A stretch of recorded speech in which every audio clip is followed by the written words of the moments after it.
Class 8। आज हमारा chapter next start होगा। नाम है देसी जनता को सभ्य बनाना, राष्ट्र को शिक्षित करना। बाकी जो चैप्टर आपके बीच में थे वो डिलीट हो चुके हैं।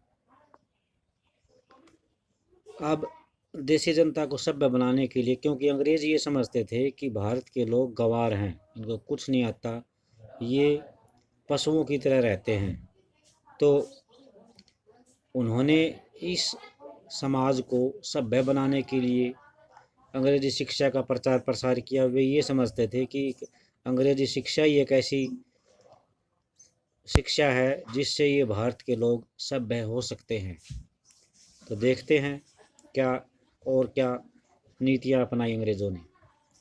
तो आप सब ने पहले के जो चैप्टर पढ़े हैं उन सब में देखा है कि ब्रिटिश शासन के कारण यहाँ के राजाओं, नवाबों, किसानों और आदिवासियों पर किस किस तरह के प्रभाव पड़े। इस चैप्टर में हम ये समझने का प्रयास करेंगे कि इन चीज़ों से विद्यार्थियों के जीवन पर क्या असर पड़ा, उस टाइम जो विद्यार्थी थे उन पर क्या असर पड़ा। विद्यार्थियों के जीवन को समझना ज़रूरी है, क्योंकि भारत में अंग्रेज केवल भू क्षेत्र पर विजय और आय पर नियंत्रण ही नहीं करना चाहते थे। यानी उस टाइम के जो विद्यार्थी थे उनके जीवन को भी समझना बहुत ज़रूरी है, क्योंकि भारत में जो अंग्रेज आए थे वे केवल ज़मीन पर कब्जा करना नहीं चाहते थे, ज़मीन पर जीतना ही नहीं चाहते थे, और इनकम यानी जो इनकम के सोर्स हैं, आय लगातार उनकी बढ़ती रहे, सिर्फ ये ही नहीं चाहते थे। उन्हें लगता था कि उनका एक सांस्कृतिक मिशन भी है, सांस्कृतिक मिशन। वे मानते थे कि उन्हें देसी समाज को सभ्य बनाना है, उनके रीति रिवाज और मूल्य मान्यताओं को बदलना है। तो ये भी उनका एक मिशन था कि हमारी जो परंपराएं हैं, रीति रिवाज हैं, ये उन्हें अच्छे नहीं लगते थे, तो इनको भी वे पूरी तरह बदलना चाहते थे। तो इसके लिए देखते हैं। और दूसरे, उन्होंने हमारे यहाँ बहुत से बदलाव लाए जाने थे, जैसे सती प्रथा और दूसरी प्रथाएं हैं, बाल विवाह, इन पर भी उन्होंने कानून बनाए। भारतीयों को शिक्षित, सभ्य और अंग्रेजों की सोच के मुताबिक अच्छी प्रजा बनाने के लिए कौन कौन से कदम उठाए जाने थे, इसका अंग्रेजों के पास भी कोई जवाब नहीं था। इस बात का अंग्रेजों के पास भी कोई जवाब नहीं था। इन सवालों पर कई दशकों तक बहस चलती रही। तो यहाँ पर एक वर्ड है, दे रखा है भी, भाषाविद। भाषाविद कौन होता है? भाषाविद एक ऐसा व्यक्ति होता है जो कई भाषाओं का जानकार और विद्यार्थी भी होता है। यानी जिसको दो या दो से ज़्यादा भाषाएं आती हैं, वो विद्यार्थी भी हो सकता है या कोई पुरुष भी हो सकता है। तो भाषाविद लिख लेना है कॉपी के अंदर। नेक्स्ट, अंग्रेज शिक्षा को किस तरह देखते थे, शिक्षा के प्रति उनका क्या रवैया था।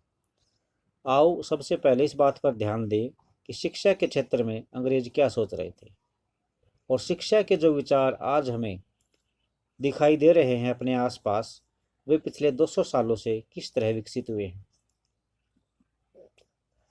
इस पड़ताल के दौरान हम इस बात पर विचार करेंगे कि भारतीयों ने ब्रिटिश विचारों पर कैसी प्रतिक्रिया दी। यानी उस टाइम भारतीयों ने अंग्रेजों के जो ये शिक्षा संबंधी विचार थे उन पर क्या प्रतिक्रिया दी, क्या अपने विचार पेश किए, और इस बारे में अंग्रेजों के विचार किस तरह विकसित हुए कि भारतीयों को पढ़ाया जाए। यानी अंग्रेजों को ये कब समझ में आया कि भारतीयों को पढ़ाया जाए।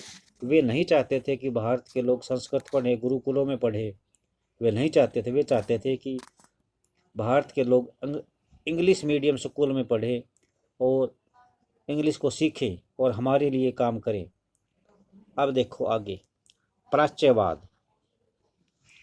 प्राच्यवाद की परंपरा। 1783 में विलियम जोन्स नाम का एक सज्जन कलकत्ता आया। ये भी अंग्रेज अधिकारी था कोई। कब आया ये? इम्पोर्टेंट लाइन है भी।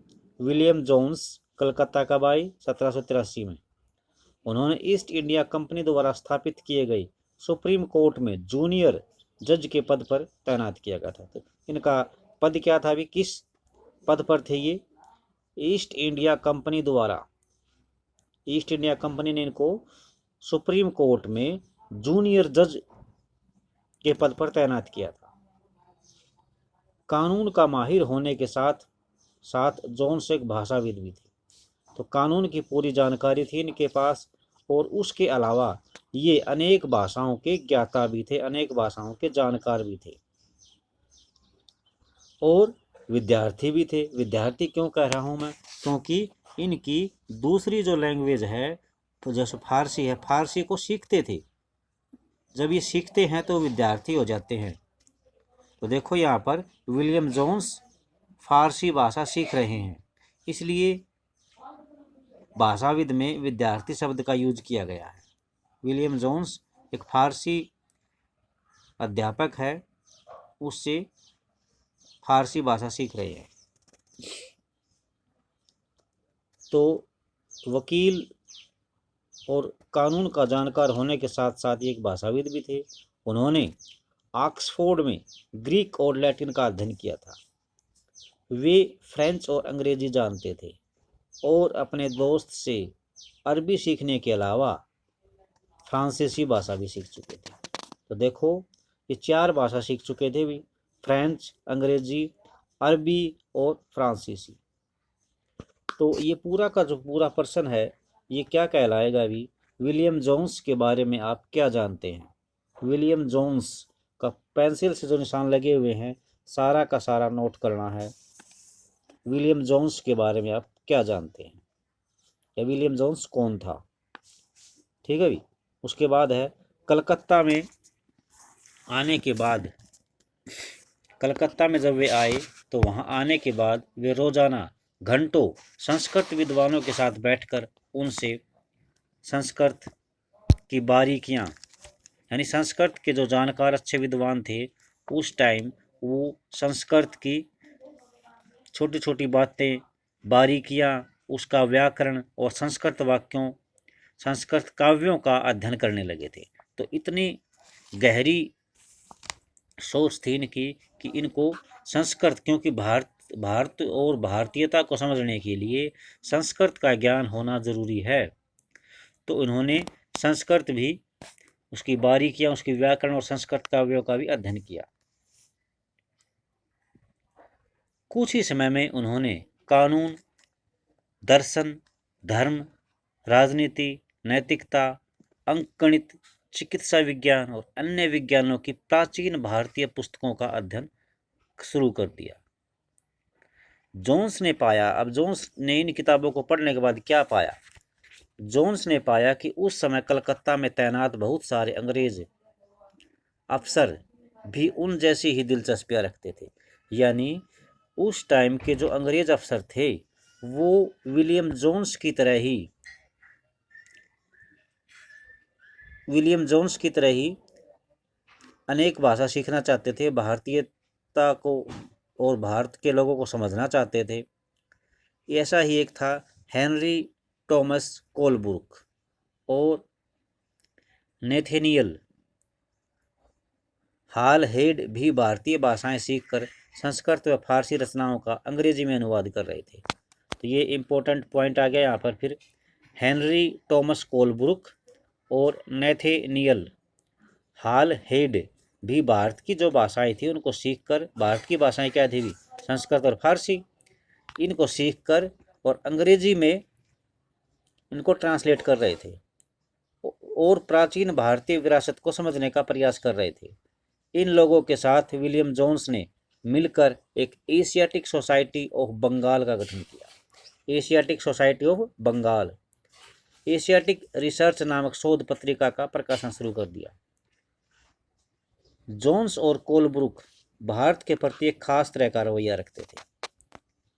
वे भारत और पश्चिमी दोनों की प्राचीन संस्कृतियों के प्रति गहरा आदर भाव रखते थे। उनका मानना था कि भारतीय सभ्यता प्राचीन काल में अपने वैभव के शिखर पर थी, यानी प्राचीन काल में भारत की परंपरा, भारत का जो वैभव था वो टॉप पे था पूरे वर्ल्ड में, परंतु बाद में उसका पतन होता गया।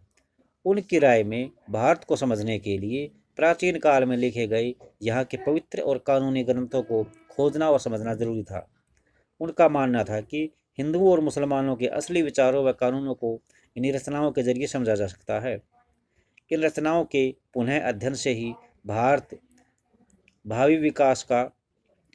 के विकास का आधार पैदा हो सकता है। तो आज हम यहीं तक पढ़ेंगे भी। ये जो दूसरा लास्ट पैरा हमने पढ़ा है, ये जोन्स और कोलब्रुक के भारत के प्रति, भारतीय शिक्षा के प्रति, भारत की परंपराओं के प्रति क्या विचार थे, ये प्रश्न बनेगा भी यहाँ पर। इसको आप कैसे भी अपने शब्दों में लिख सकते हैं, लेकिन मेन जो विचार हैं वो ये इस पैरे से आएंगे। और ये विलियम जोन्स का है, जो मैं निशान लगा रखे हैं सारा विलियम जोन्स।